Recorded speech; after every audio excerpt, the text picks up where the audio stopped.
So this is taking a little break from writing and editing in order to talk about creativity. And I finished writing what I'm going to write about the right brain for now. And I wrote this really long article, The Right Brain and a Mania Crisis and the Meta Crisis. Then this one that I called Hemisphere Theory Towards an Understanding of Crisis, Creativity, and the Four Characters. And if my voice sounds a little down, it's because I do feel kind of down today and anxious, which isn't usual for me. And I'm wondering what it's about. I noticed that it started a few days ago. I want to say maybe like 4 or 5 nights ago, where basically I got into bed and usually I sleep with the window open a crack and my head is pretty close to the window as well. But when I got into bed and it was like late, like usually the time I usually go to sleep, which is like between 9:30 and 11, and it just sounded kind of loud. It sounded like traffic was going by constantly like it does in the morning. So in the morning it's quiet, and then at some point, the cars start going and then it's not quiet anymore. It's not super loud, but it's like a constant hum with louder parts. Whereas when it's nighttime, usually it's like quiet-ish and just a little bit of sound from the cars here and there.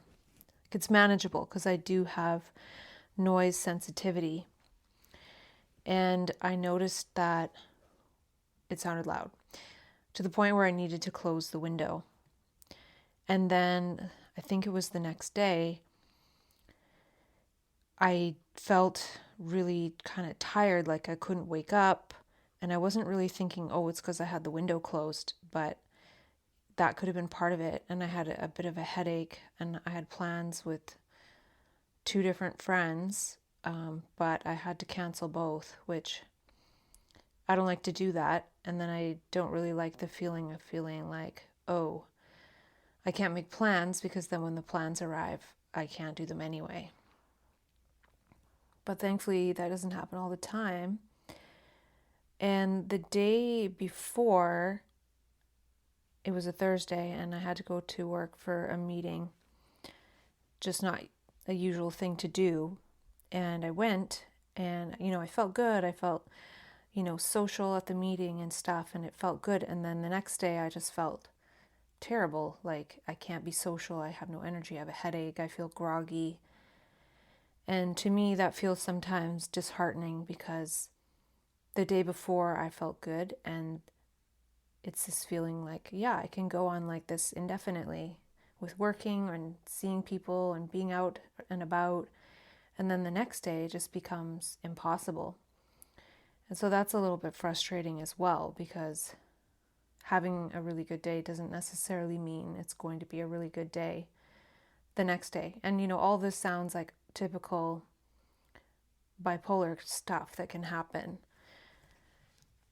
And I guess that's fine. But then it still feels loud when I go to sleep. So I have to close the window, though I don't know if I did last night or if I went to sleep late enough to be able to leave it open. But the other thing is, like, I felt terrible on the Friday, which was January 31st. And then, the next day, which is today, February 1st, I felt like really anxious. And I think part of it was because there was this pressure to make a decision to go back into a certain situation that not sure that I want that. And it was sort of like, oh, you got to make this decision. And I'm not good under pressure. And so my mind was sort of thinking about all those things and all those possibilities and what to say, how to explain it, what to do, other possibilities. And then to the point where I noticed I was sometimes making mistakes. Like, for example, I was making quinoa to take to work, and usually I put the quinoa in and then the water, because if I kind of slam the quinoa in off of the metal strainer, it splashes everywhere. But I messed that up. And there's other things that I messed up. I'm like, it's because my mind is distracted.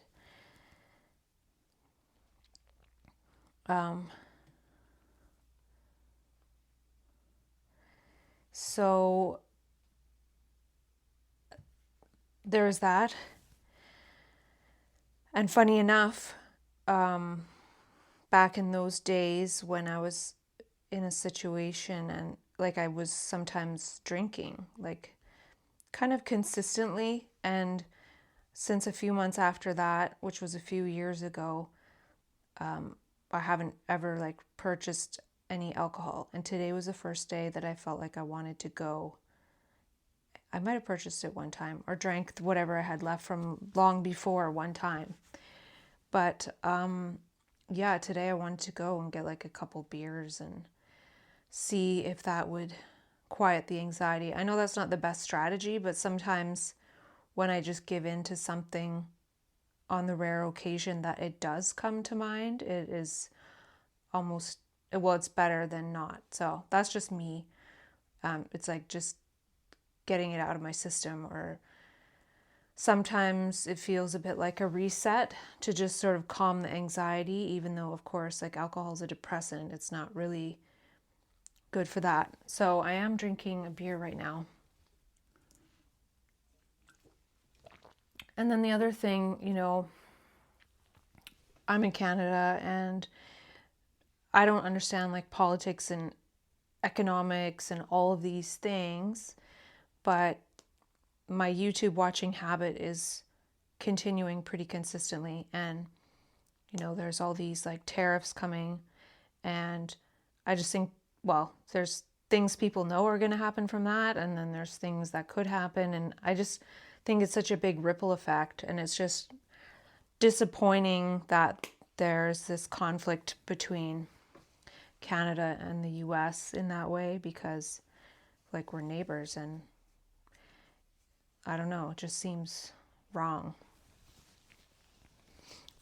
It is not a nice feeling to know that there's that sort of energy, for me, not like on any kind of personal or national level for myself. It's just sad that that's kind of the direction that things are going. And then, Canada's getting mad in the return and all this. And it's just like, it's just disappointing. Again, I don't understand enough of it to really know what's necessary or not, or comment on that level. But I just wonder if part of my anxiety is picking up on this sort of existential anxiety of so many things that are going on in the world right now. Like, I don't know if it was this complicated and this much going on like 20 years ago when other people were 40 at the time. But it just seems like a lot. It seems like a lot. And yeah, I'm eventually probably going to have to stop really paying attention to it because it's stressful. I stopped watching the news many years ago because it's stressful, and here I am watching kind of like bad news on YouTube. So, and that's not the only thing I've been watching. Luckily, I've been watching some educational stuff as well that seems to be guiding what I do next with this writing. And the next part I wanted to go into, after talking about the right hemisphere as sort of a metaphor and also something real, like part of the brain, that is the anchor or the facilitator or the reason for some of these extraordinary experiences. And it's really an invitation to connect with the right brain and the right brain's capacities. And using Dr. Ian McGilchrist's work as well as Dr. Jill Bolte Taylor to point to some of those things. And I wasn't planning to write this stuff. I didn't really have stuff written about the right brain, but apparently I had quite a bit to write about it.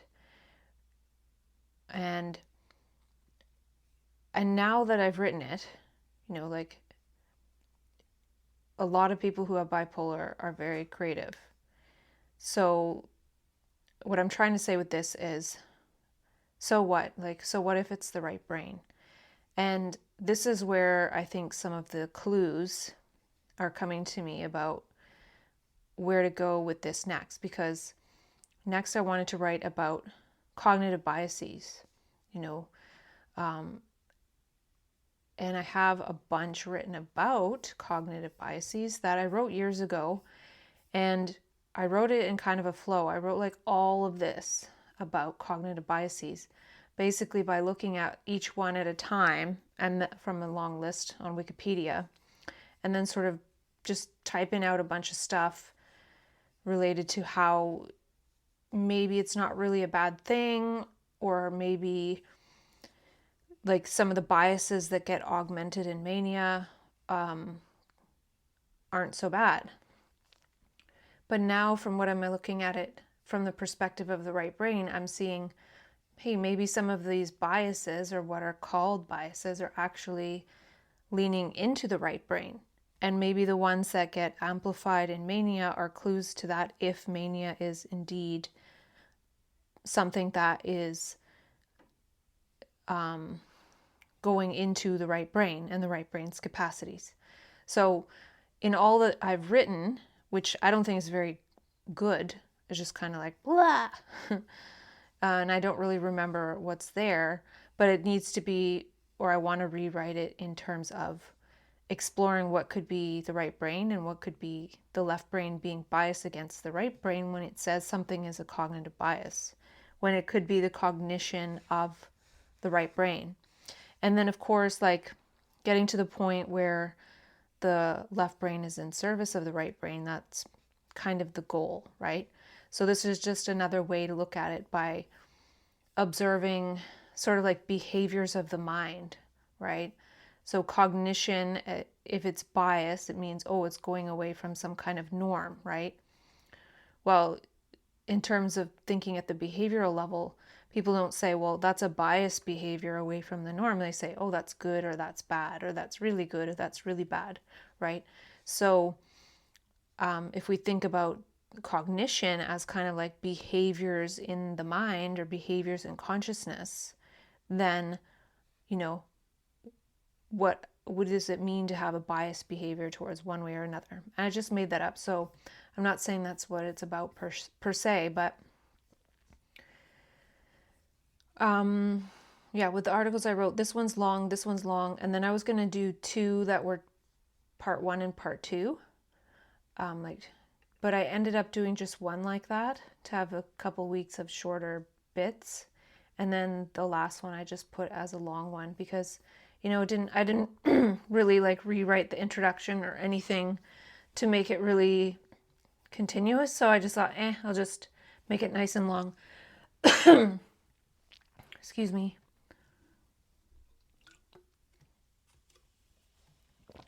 So I already mostly wrote this one about placebos and nocebos, and something that I called yes-sebos. And then I realized these are kind of like part of cognitive biases, so really I want to introduce the biases first, and I think I started pulling some from this stress, placebos and nocebos and yes-sebos, and putting it into bias swings, which I took some more notes on. So after I write this one, bias swings, and finish this one, then I think I'm into sort of the bulk of what I wrote that is just all written out. Now, it needs a lot of work, but see how this is mostly, except for this part here, which actually I think I added these notes in. I think I just kind of put that stuff in here. So what'll also be interesting, because see, most of it's written, woohoo. That's not really that helpful because I need to sort of reintegrate a lot of it. But these are sort of the introduction areas where it's like biases and bipolar. And this is what I wrote years ago. So for example, something I wrote 4 or 5 years ago was Looking at cognitive biases is another way to ponder how our mind and brain operate before we ever experience bipolar mania and during bipolar mania. So that's another thing too, and I don't know if I wrote about this as much, is how I was before diagnosis. Because with some of the videos I've been watching lately,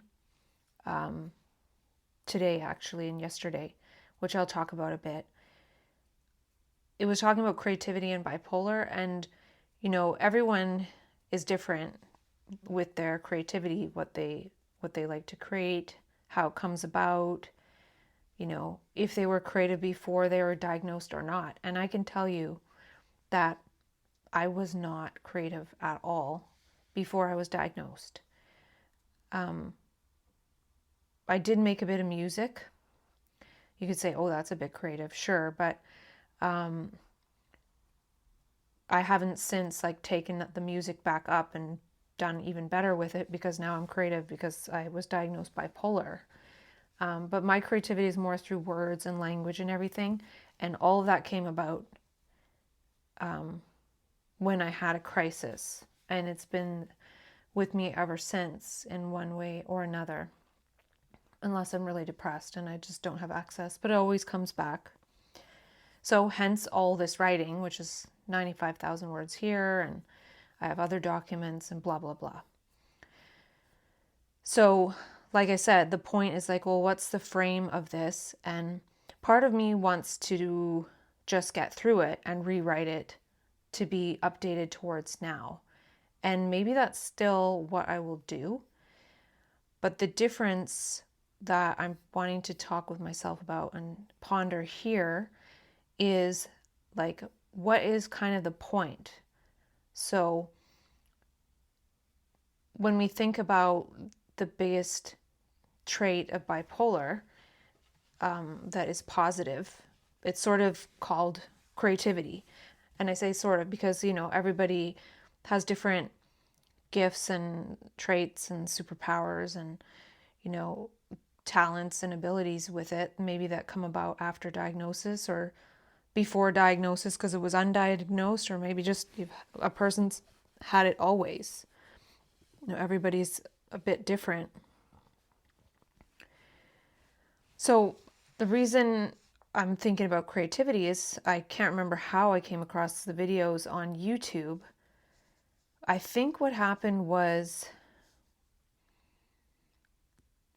I can't remember if this one person who I've already researched their study on bipolar and creativity came up.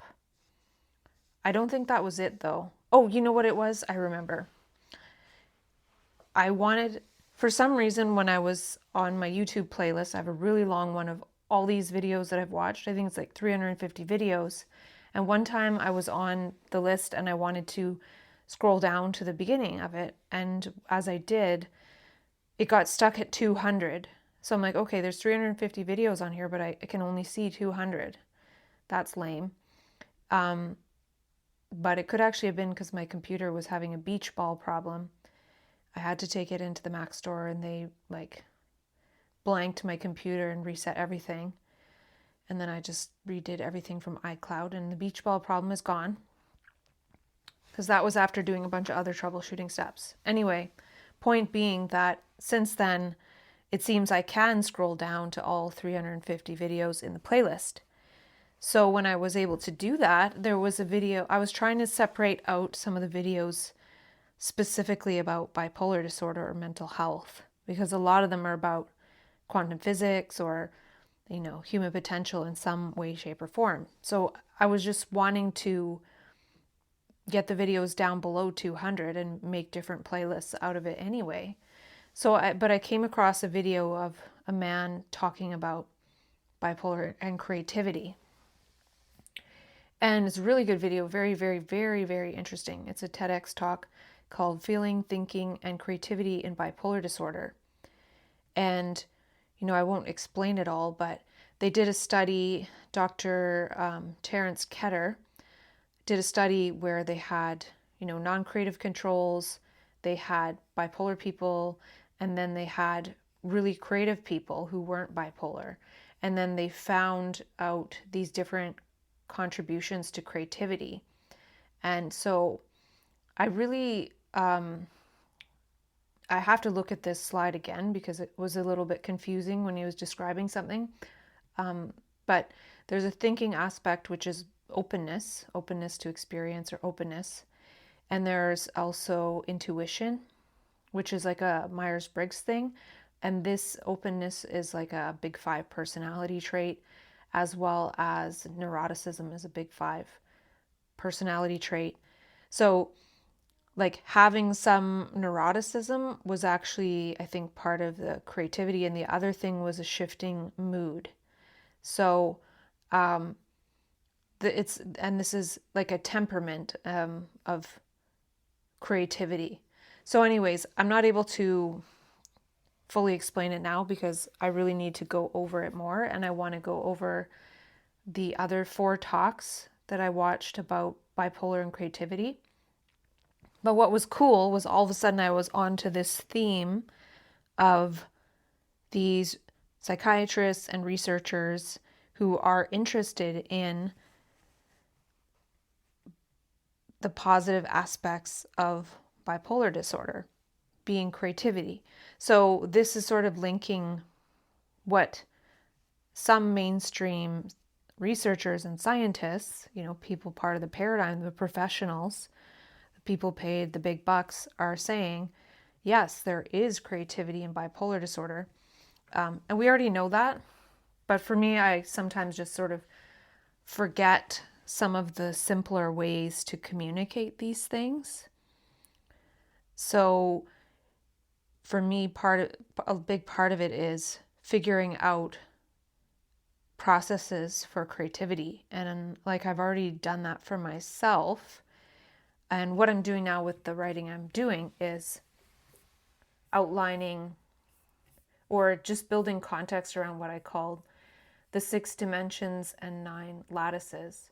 Dimension 1 being like perception, which includes cognitive biases. So most of it is dimension 1.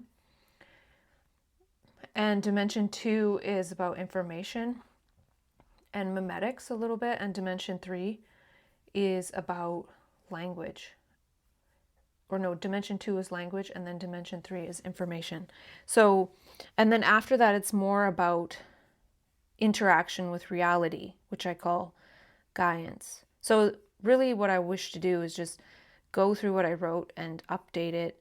And for me, it's like just building out the consciousness of these dimensions that I'm interested in from the perspective that I'm interested in it, which is, bipolar mania. And the other thing that was interesting about one of these videos is that they were mentioning that a lot of people have the creativity when they're not in mania. So I talk about that a lot, but sometimes since I only have my own experience to go by, I don't really realize or know that, a lot of people are able to access their creativity when they're not in mania. And then some people maybe aren't because of medications or whatever, or what have you. And anyways, that's good, okay, we are creative, perfect. And the other thing that came up with reading some of this is that, let's see what the notes I made. I didn't make that many notes, but I made a few notes. So here are the talks.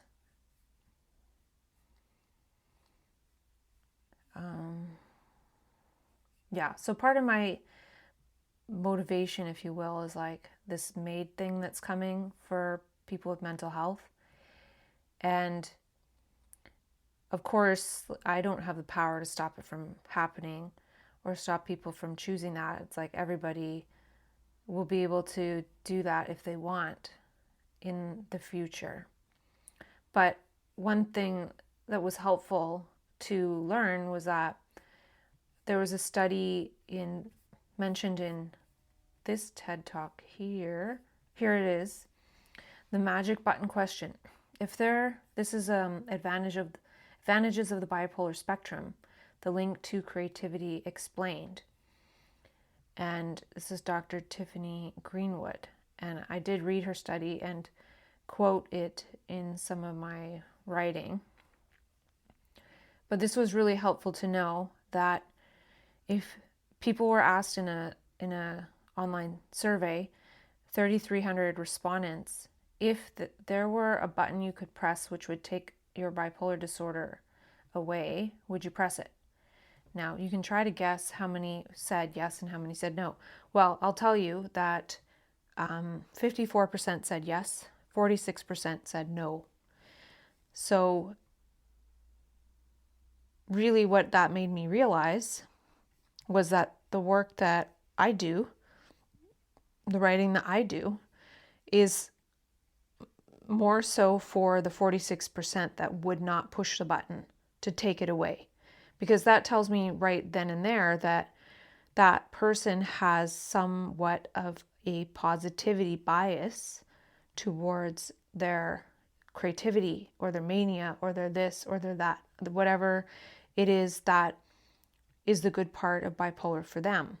And I think the good parts, you can group a lot of it into creativity, but there's so much more nuance than that I would guess each person has so many different nuances. Like if I think about my synchronicity stories that I've written down, and I probably have at least 20, maybe 30, and sometimes I think of ones that I'm like, oh, I didn't write that down yet, but I make a note of it to do it later. I could have like 40, and those are just the ones that are to me like, okay, I want to write this down because it's really cool. It's not like those moments of, say, awe or wonder or beauty. Though when I have a moment of insight, I write those down too, and like I have thousands upon thousands upon thousands of insights. Like, would I take away all the insights I've had? No. Would I take away my synchronicity stories have from happening? No. So like I wouldn't want to take that magic away, even if there is some challenge, like the recent challenge of yesterday, feeling like a headache and groggy, can't wake up, don't feel like being social. I wish I did feel like being social, but I didn't because I didn't feel well. And then today feeling anxious, it's like, well, still that's fine, but that's just part of it. And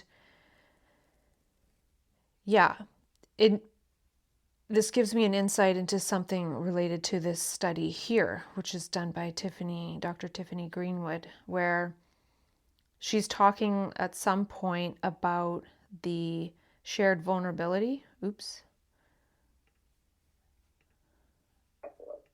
So here, right? So she's saying these are the shared vulnerability between creative people, like pure creativity, and then people who have mental health conditions. So someone with bipolar disorder also has mania, mood cycling, racing thoughts, psychosis, bipolar disorder, where that's that side. And then creative people and bipolar people have openness, hypomanic personality, cyclothymic temperament, impulsivity, over-inclusive thinking. And then people with our like creativity that don't have bipolar disorder have high IQ, cognitive flexibility, and positive mood. So the thing is that when you think about these things here, and I think some of these have to do with like mania. If a person's creative but they don't have mania like that, there are so many things in mania. Like you could actually have so many words here of nuances just from mania that aren't part of creativity. People that are really creative but don't have